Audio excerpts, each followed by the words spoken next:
The following program is brought to you by Pizza Productions. You know. SOS, I hear them shouting. SOS, I hear them crying. Them calling. No, you walk up in a bad man place. You know, see it gonna run for days. You can't get away. I bring bully for sorrow and pain. You should have never tried to step to my face. Little boy, and it's a shame. What a shame. You lose your life. You have no more time. Your destiny is mine. You're never SOS. What's up, ladies and gentlemen? Welcome to an all-new episode of the Totally Necessary Wrestling Podcast. I'm your host, Kevin Porter. Oh, shit, we're back with an all-new episode. We're previewing the WWE Super Showdown today. We're also covering the week that was professional wrestling, guys. What a week it was. Not really. It was pretty lackluster, I would say, for the most part. I mean, you had Undertaker, you had Goldberg showing up on Raw and Smackdown. Is that making you guys all excited for this week's Super Showdown? And I don't know, man. Again, I've been very upfront in regards to whether or not we're going to be covering this. Not necessarily because of the blood money aspect, but just for the simple fact that I don't think I'm going to have the time over the next 3 to 4 days to actually sit down and watch 4 hours of professional wrestling, dude. I'm going to be on the move, dude. Again, if you listen to the podcast that no one listens to, I'll be attending the wedding of one of my best friends, Sean Holmes. So again, Sean, Mariah, congratulations from us to you. So, yeah, with that being said, dude, I don't know. We're going to be in a hotel, so we'll see what happens. Again, we may or may not. So if it doesn't show up, don't feel too bad, because I warned you. I warned you guys ahead of time there. So, yeah, dude, what's going on, guys? Oh, shit, dude. Apologize for anybody that did listen to the podcast and no one listens. That was one of the worst episodes I've ever done, dude. I understand every once in a while we have a stinker. I just wasn't feeling it yesterday when we recorded that. So I give you my word that coming up next week, dude, we will have better episodes. It's not to say that I always shit the bed or anything, but hey, every once in a while, dude, you have a shitty episode. So, yeah, we will make sure that we will have, better shit going forward. And as I pull up here to check out the Raw results here this week to start going into the week that was professional wrestling, I see an ad from Best Buy advising that they have 8K technology now for TVs. I just got a 4K TV. Dude, I'm always fucking behind. Unless it was the PS4. It's the only thing I've ever bought, some, brand new that's still within the generation of the cycle or whatever. The cycle of that generation, I should say. It's probably a better way of putting it. Dude, what the hell? 8K TV, dude? I thought a 4K TV was pretty badass. Dude, 8K? Holy shit, dude. I probably will not get one of those for another 10 years, dude. Fucking geez. So, we kicked off Raw this past Monday with Roman Reigns coming down. Drew McIntyre and Shane McMahon interrupted him. They kind of went back and forth in terms of a promo. It set up a six-man tag, Drew McIntyre and the Revival taking on the Usos and Roman Reigns. Pretty average match here. I like seeing Roman Reigns and the Usos pair off together. I always think that's kind of a treat for us in a sense. I don't know if that's is it a treat, Kevin? Is it really a fucking treat? No, it's not really a treat, but it's standard. I don't know. I like the Usos. I like Roman Reigns, so seeing them team up together isn't necessarily a bad thing. I don't know, man. How's everybody enjoying this whole Shane McMahon stable that he's forming? Now he's got the Revival in his back pocket. I kind of like it. I don't know. I mean, I kind of maybe diminishes Drew McIntyre to a little bit, but at the same time, I don't know. I mean, what else is he going to be doing? What else is he going to be doing right now? So it's been announced that Drew McIntyre will face Roman Reigns at Stomping Ground here in a couple weeks. So I'll be live for that. That's going to be interesting, right? Drew McIntyre and Roman Reigns in person. Oh boy, I know I've shit on that match on this podcast before. Get a shit on it all over again live, so that'll be fun. So in the end, we saw McIntyre and the Revival defeat the Usos and Reigns, and then the beatdown occurred to Roman Reigns where he just got the shit kicked out of him, dude. I don't know if that's I mean, I don't think, and I'm not gonna, I don't like to really announce my thoughts on who's gonna win or predictions or anything, but I really don't see Roman Reigns not winning this match at Super Showdown. I mean, it's kind of built at this point based on these past 2 episodes that he's going to win at Super Showdown. So then we move on to Miz TV. Featuring Seth Rollins. Before they cut to the Miz coming out there, they showed a picture, or they showed Matthew McConaughey and Lance Armstrong ringside for Monday Night Raw, which was it was really kind of weird because I don't know, every once in a while I like to get on YouTube and check out motivational speeches, kind of hype you up and shit. Well, Jessica sent me one that Monday of Matthew McConaughey talking, speaking to some graduating college class or something. And it was a really good fucking speech, dude. So it was kind of weird how I go from spending 30 minutes listening to them. I'm like, oh dude, a lot of good shit in there. And then boom, Matthew McConaughey's front row. It's oh shit, it's a sign, motherfucker. It's a motherfucking sign. So we saw Seth Rollins come out. We saw the Miz come out. I don't know. Basically, Seth Rollins is paranoid as fuck. He's got his match on Friday against Baron Corbin. He had that whole tease with Brock Lesnar showing up. He was supposed to be cashing in his Money in the Bank contract that evening on Monday Night Raw. I'm kind of indifferent to it all. I mean, I enjoyed it. We saw Brock Lesnar show up, and he was going to come out, and then he ends up going to the back of the locker room. So yeah, I mean is what it is. Lars Sullivan attacked the Lucha House Party. We saw the Lucha House Party get the upper hand on Lars Sullivan. Eventually, though, we will see this match this coming Friday morning at Super Showdown. I wonder who's going to win. Becky Lynch promo. Okay, cool. So Charlotte shows up. Fucking Lacey Evans shows up. I'm pretty sure we're going to see Lacey Evans versus Becky Lynch at Stomping Ground. But why is fucking Charlotte got to show up like that? It's she always inserts herself in no matter what. It's oh, Charlotte, she's got to be in every single women's segment. That's what Vince fucking says, right?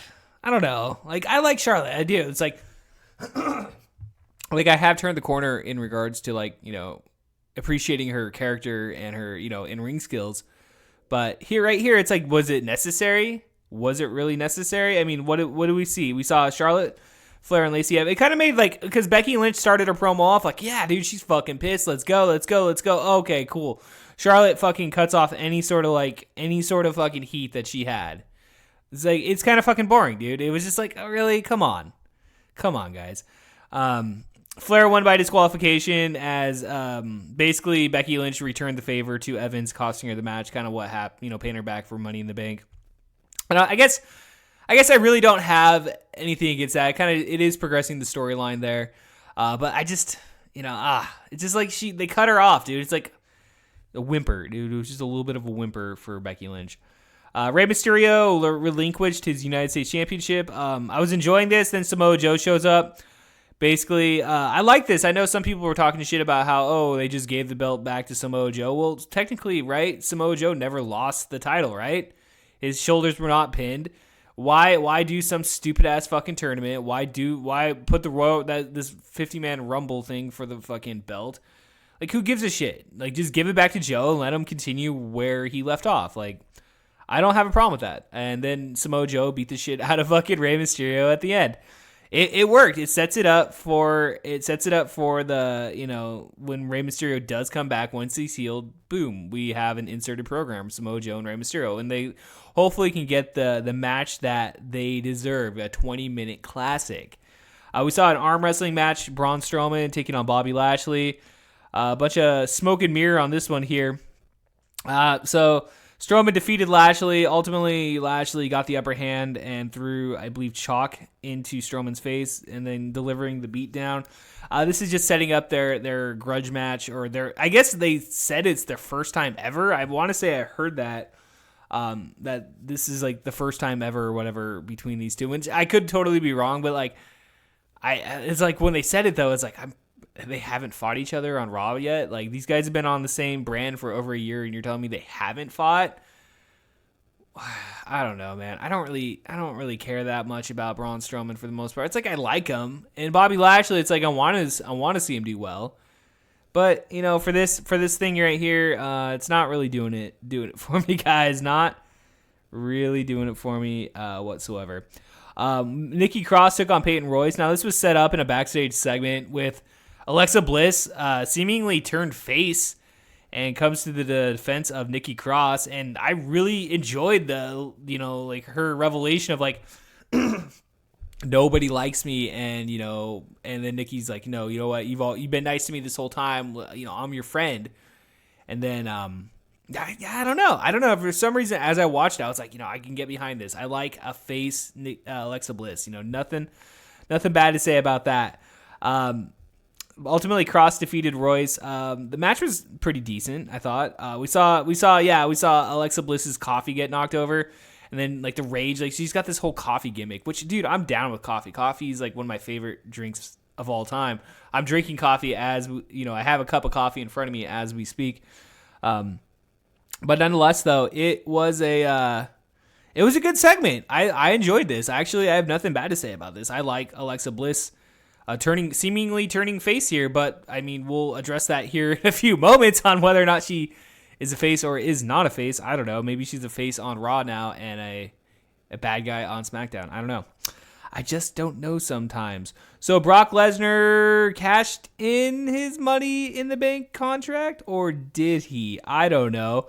Ultimately, Seth Rollins was fed up with all the bullshit that Brock Lesnar was giving him. Basically, you know, he's like, hey, get your ass out here. And then what the fuck, I think Baron Corbin came out. They got into it. End of days, cue Brock Lesnar's music, and boom, here comes Brock Lesnar. And just an epic beatdown. You thought the cash-in was going to happen. You thought we were going to have a new Universal Champion. And no, Brock Lesnar's like, no, Friday. We're going to wait till Friday, which is like what I brought up last week anyway. It was like, well, who's to say he's not going to cash it in at the Saudi show? And that's what's being teased now. So they're continuing this tease. And again, like, who's to say he cashes it in on Friday? Which, again, like, it's like, I don't know, I heard this, which, you know, it's pretty fair. Anybody's going to make the comparison, but it's like you're going to, instead of cashing it in right now, that very moment where you're guaranteed that win, you're going to fly 18 hours or whatever it is to Saudi Arabia just to fucking watch whoever wins the universe. I mean, what if Baron Corbin wins the title? And that's another thing, is like Baron Corbin's like, oh, so fucking confident he's going to win the title. It's like, motherfucker, like Brock Lesnar has the Money in the Bank case, dude. Brock Lesnar could easily just cash it in on you. So like, I wouldn't be surprised if that happened. Honestly, if Baron Corbin defeated Seth Rollins at the Saudi show, then all of a sudden, boom, there's Lesnar, and he just defeats him and takes the title away from him. It's like, yeah, there you go, Baron Corbin. I think that would be really stupid if they. I don't want to see Seth Rollins like lose the title right now. I think he's like just hitting a hot streak, like him and Kofi, like coming out of Mania. Like, why these guys should have long-term reigns, both of them. There should be no reason why Brock Lesnar cashes in yet, dude. They should have just waited until fucking SmackDown on Fox, dude, or something. Like, wait till the fall, dude. There's no reason for it right now. Triple H and Randy Orton came face to face. This is okay, I guess. I mean, they had the whole balls fucking gimmick and shit. I mean, it was kind of funny. I'm not saying I'm really looking forward to this match on Friday, but at the same time, like, it's not necessarily like the worst thing on the card. You know, I think Bobby Lashley and Braun Strowman's probably going to be a little bit worse than Triple H and Randy Orton. I think it should be a good match, and I'm glad to see that at least they, you know, took the time to promote the match, like, you know, 4 days, at least an in-ring segment 4 days before the fucking actual event happens. So Ricochet took on Cesaro. So Ricochet is now up 2-1 in their series. We saw some selfie promos where Ricochet said they could be you know, feuding for the next 10 years, which definitely is possible, I guess. I don't know if I want to see that every single week on Monday Night Raw and whatnot. But nonetheless, I like Ricochet. I like Cesaro. So I guess at least he got 2 consecutive wins. I guess there's that. I know we were bitching about the 50-50 booking. So Right afterwards, we did see the beatdown of Ricochet. Like, he kind of got beat down, it looked like, and then Cesaro was going for a table, and he pulled out the table, and there was R-Truth with the 24/7 championship. I don't think anything really happened, and then boom, yeah, they took off running. Okay. I mean, it's the same old shit, dude. I mean, we're not really getting anything new at this point with that whole 24/7 thing, which they had the whole YouTube video on Sunday of Jinder Mahal attacking R-Truth at the golf course, which apparently got some really good, I mean, it got over like 4 million downloads. I mean, that's more people that are watching Raw, so at least live. I don't know. The Undertaker returned to Monday Night Raw to cut a very short promo. Apparently, it went longer if you were in the audience. He ended the promo with saying, "You're next." Tickle me pink, bro, but like, I'm somewhat interested to see what sort of train wreck is going to happen on Friday, dude. I don't think it's going to be anything long. I don't think it's going to be a long match. I don't think it's going to be a classic match in any sense of the words. But I am interested to see how and where this match goes on Friday there. I assume it's a one-off, I don't think we're going to see like a few like this leading us to SummerSlam or anything of that nature. But at the same time, though, I think it'll be interesting to see, and I think this will main event the Saudi show on Friday. So we kick it on over to SmackDown Live. We saw the New Day, Kofi Kingston, and Xavier Woods. So I want to say it opened up with a promo. Yeah, they opened up with a video of showing the trip for Kofi Kingston going to Ghana. A really, really cool video, man. Really cool to see, Kofi Kingston make that trip and, for them to be able to capture it on video. It's just like a hero's welcome, dude. It's like, damn, dude, hometown boy does good.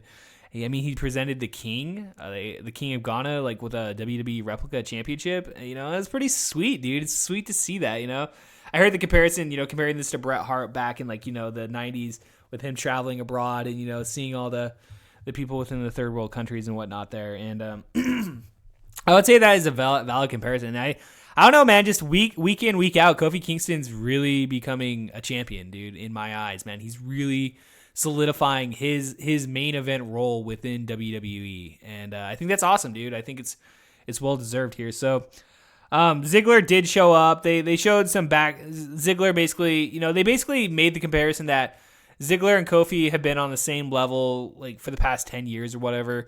Getting close to glory, but then ultimately it being taken away. But ultimately, the one thing that Kofi hasn't done that Dolph has, and that's quit.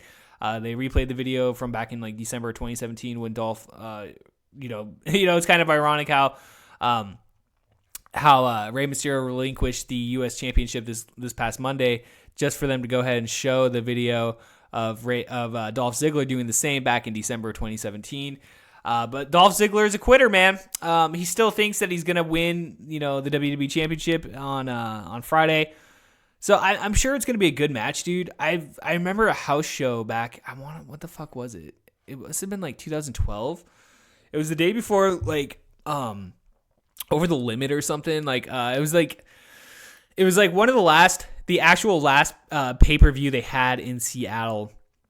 And it was like, no, shit, dude. It was 2011, dude. Yeah, it was 2011. Yeah, it was when The Miz was challenging John Cena for the WWE Championship after he'd lost it like the month before at Backlash or whatever it was. Or probably Extreme Rules at that point. But on that show, though, we saw Kofi Kingston and Dolph Ziggler for like the Intercontinental or US Championship or whatever. And, dude, it was like the longest match on the show, and it was a really good fucking match. And I really do expect a good match on Friday. If anything else, like, I don't expect Dolph to win, but I expect it to be a good match.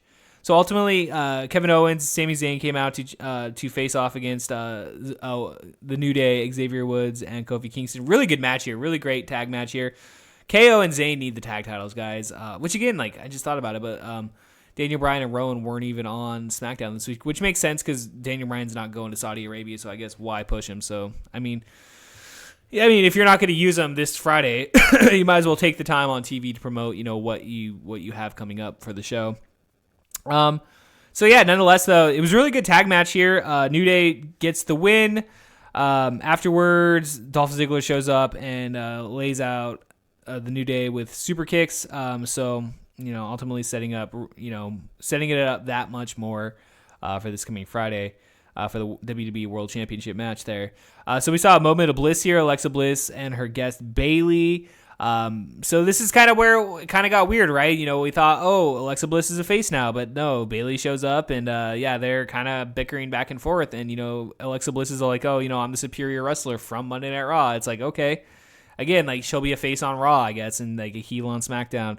And then so like Carmella comes out, Charlotte Flair comes out. There's a line in there at some point where I think Carmella says like, you can't come over, like something about like, they said something about like a Raw wrestler can't come over and face a SmackDown wrestler for a championship. And I'm just thinking in my head, like, isn't Dolph Ziggler on Raw? The key when he came out earlier, just like 20 minutes before that comment was made, showed that he was from Raw. That's exactly what's happening. So this set up a number one contender triple threat match between Charlotte, Alexa Bliss, and Carmella. So we would get to that later in the evening, which, yeah, dude, we would get. I mean, there's not much to really be said about these moment of blisses. I mean, of course, Charlotte Flair fucking, shoves her fucking face into the world title scene. I'm not surprised. So we saw a lumberjack match, 24/7, for the 24/7 Rules World Championship. R-Truth versus Elias, a rematch from last week. Ultimately, Elias gets the win very quickly. It's a lumberjack match, so everybody, once the match is over, they all get in the ring. Elias gets away. R-Truth gets away too. They go under the ring. Apparently, R-Truth pinned Elias under the ring. Okay. And thus wins the title back again. So, and then gets the fuck out of there. So again, that's it, dude. I mean, I'm sure we're going to see more of this shit in Saudi Arabia on Friday. So we saw Shane McMahon come out, with the Revival. So basically they were calling out Roman Reigns here again after the beatdown on Monday. So it's like, okay. So we think that, Roman Reigns is going to get the upper hand and he gets through the Revival, couple Superman punches to them up the aisle. And then boom, out of nowhere, Drew McIntyre hits him, takes him down with the Claymore kick, which anybody saw that coming. I mean, it was pretty fucking predictable. Oh, where's Drew McIntyre? Oh, there he is. Okay. It all makes sense. And then they, Shane McMahon hit a spear on Roman Reigns, and thus again setting up their match for this coming Friday. Which I gotta say, dude, like this is probably the most well built match for this Super Showdown show. They put a lot of time into the Roman Reigns Shane McMahon match, so I'm not expecting it to be the greatest match ever, but I like Shane McMahon and I like Roman Reigns, so I think definitely the effort will be there. So. Like I said, is it going to be the best match on the show? Probably not, but at the same time, will I enjoy it? Hopefully so. Again, so we saw the number one contender match, Charlotte Flair versus Carmella versus Alexa Bliss. So at one point, we saw Mandy Rose and Sonya Deville show up. So apparently they are going to be feuding somewhat with Carmella. Apparently that's what was teased here, which gives Carmella something to do. I have nothing bad to say about Carmella or anything. Ultimately, though, Alexa Bliss did pick up the win here, defeating Charlotte and Carmella. So again, your new number one contender for the SmackDown Women's Championship is a Raw wrestler, Alexa Bliss. So this will be taking place at Stomping Ground. So this will be a match I see in person. Alexa Bliss taking on Bayley for the SmackDown Women's Championship. So I'm actually kind of looking forward to this match. Like I know their feud a couple years ago kind of really didn't set the world on fire, but hopefully, 2019, hey, let's hope for a pretty good match that Sunday at least. Lars Sullivan explained his destructive actions. Put me in the minority maybe, but I actually kind of enjoyed his promo. I know it's scripted. Sorry guys.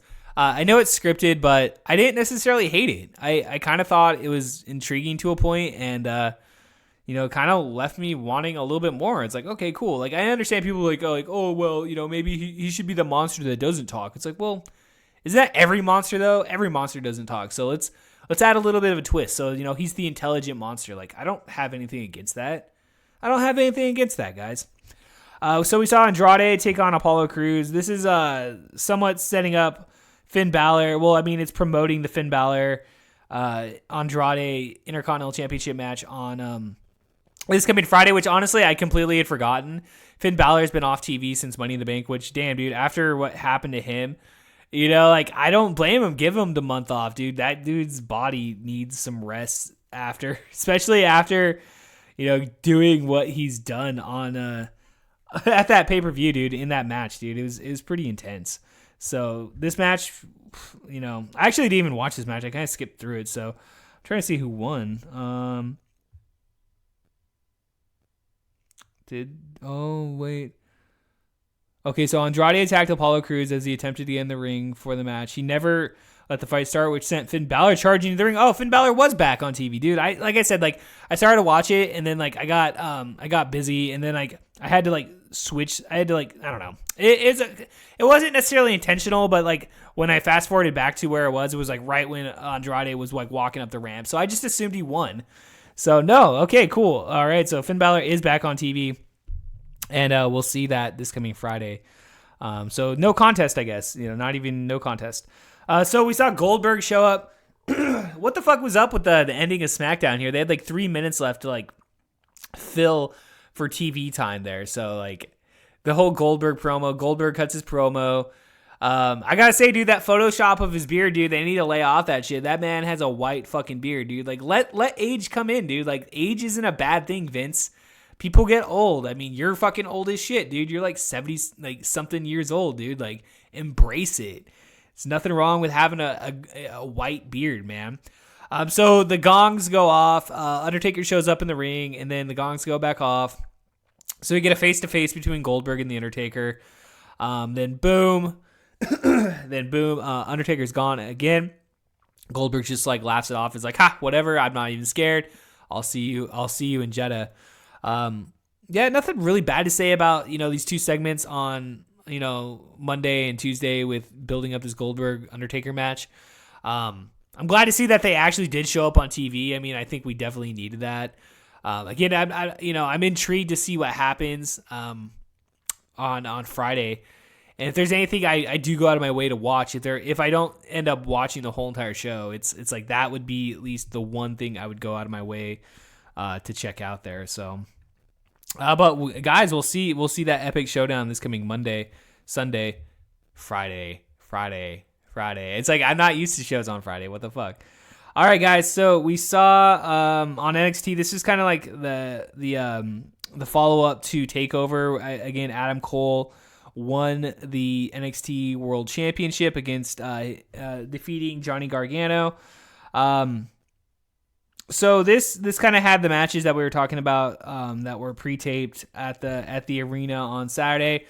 So Keith Lee took on Kona Reeves. Again, Kona Reeves still has a job, dude. Congratulations, guys. Ultimately, Keith Lee did defeat Reeves. I didn't watch NXT this week, so we're just kind of going through the results here. There was only one other match on TV. We saw Mia Yim take on Bianca Belair. So this is the rubber match, the third match of between these two, which Mia Yim defeated Belair. So this is a pretty solid match here, it looks like.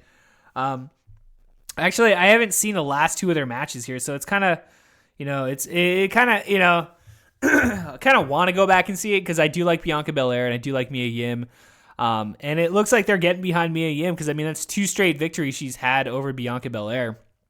So I don't think that's necessarily them souring on Bianca Belair, but you only have one world championship. Not everybody can compete for the world championship, so you got to find other things for everybody else to do there. So I think there was a promo on here from Tyler Breeze addressing his status with NXT after his loss against fucking oh god. The Prince ripoff. I can't even Velveteen Dream. Jeez. So nonetheless, though, I'm pretty sure I read something saying that he's back on NXT. So thankfully, it's probably a good thing for Tyler Breeze, dude. He was doing nothing on the main roster, dude. So we'll see what happens here in the next couple months with him on TV. I don't expect him to win the world championship anytime soon or anything like that. But definitely, he'll be there to help, help advance these up and coming wrestlers on the brand there. All right, guys. So we jump on over. Let's just go ahead and run down the Super Showdown card here for this week, or that is coming up this week here. So They actually, on the wiki page here, they have wrestlers absent from the event. So, because there are wrestlers that do refuse to travel over there just based on this being a blood money show. John Cena, Daniel Bryan have refused. Well, I'm not even say John Cena was ever considered, but he refused the Crown Jewel event last time. Sami Zayn is not allowed on the show because of his, where is he from anyway? I forget. Syrian descent, that's what he is. Kevin Owens isn't going. That's why we have the Dolph Ziggler match. Aleister Black has not been authorized to participate due to his body featuring several tattoos with some religious connotations that might offend Saudi Arabians. Oh, jeez. One of Black's tattoos depicts Lilith, a female figure in Jewish mythology. Huh, interesting. So, all right, guys. So we have 10 matches listed on here. Fuck, this is going to be a long fucking show, dude, with the pre-show. So on the pre-show, we will see the Usos taking on the Revival in a tag team match. Lars Sullivan will take on the Lucha House Party in a 3-on-1 handicap match. Blow away. This is going to be just a glorified house show, guys. Seth Rollins will defend his WWE Universal Championship against Baron Corbin. Kofi Kingston will defend his WWE Championship against Dolph Ziggler. Roman Reigns will take on Shane McMahon. Finn Balor will defend his Intercontinental Championship against Andrade. Braun Strowman will take on Bobby Lashley. There will be a 50-man battle royal, which nothing has been announced for the winner and like what they're actually receiving for that. Which, whatever, I guess, at this point. Triple H will take on Randy Orton, and most likely your main event will be Goldberg versus The Undertaker. So, I mean, on paper, it's not the worst show of the year, I don't think. But again, like these Saudi shows have just proven to be glorified house shows. I mean, yeah, it's cool to see it in a huge stadium venue. I mean, you get the pyro and everything. But I mean, I don't know. I could do without this show. I mean, I don't necessarily need a Crown Jewel event or any of these Saudi Arabia shows. But I guess we're getting these for the next like 9 years at this point. So if we're still doing our podcast 9 years from now, fuck. We're at least guaranteed 2 of these shows a year, I guess. So I don't know, ladies and gentlemen, that was the week of professional wrestling. I hope you guys enjoyed our time here on the podcast as much as I did. This is a pretty fun podcast, dude. I gotta wake up early in the morning and record this and post this a little bit early for you guys because again, the Saudi show, the Super Showdown show is tomorrow. So you could definitely get this because that's the thing. It's like, oh, you get this and then the Saudi show's already going. So I mean, like most people, I'm sure work during the day, so it's like you're probably not gonna watch the show live.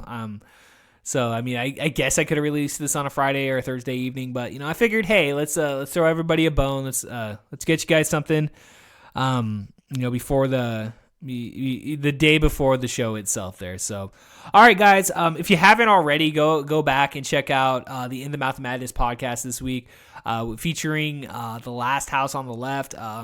Probably one of the most fucked up movies out there, dude. And we fucking riffed it, dude. And while we were recording this, I got a message from Dustin. He went through and listened to it last night, which I haven't. I typically don't go through and listen to these too much, but a lot of times I will go back and listen to the In the Mouth Madness podcast because they are pretty funny.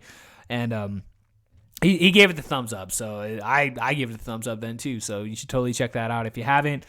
Check out the podcast I Don't Listens to if you'd like to. Even though I did say it's not necessarily the best episode, is me just kind of ranting for 20 minutes. Again, I just yesterday wasn't. I don't know. I was really fucking tired when I did that, and I just didn't get my shit together and didn't get a guest on. I gotta get my shit together, guys. I gotta get some emails out, and I need to line up some guests for that shit, dude. That way we don't run into any more issues like that, dude.